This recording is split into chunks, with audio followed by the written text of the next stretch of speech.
नमस्कार, मी doctor Ajinkya Deshpande, head and neck surgical oncology या विभागात ॲस्ट्रादा हॉस्पिटल इथे कार्यरत आहे.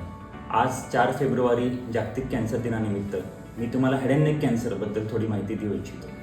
तर तोंड, जीभ, जबडा, घसा व मान या भागातले कॅन्सर हे भारतात प्रचंड प्रमाणात आढळतात. याची मुख्य कारणं म्हणजे तंबाखू, गुटखा, सुपारी, मद्यपान व धूम्रपान.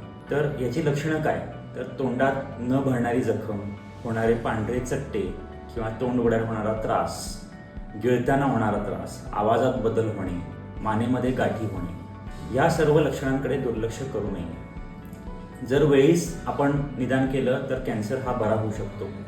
तोंडाच्या कॅन्सरवरती होणारी शस्त्रक्रिया, त्यानंतर होणारी पुनर्रचना म्हणजे प्लॅस्टिक सर्जरी, ह्याचा लवकर लाभ घेतल्यास हा आजार बरा होऊ शकतो.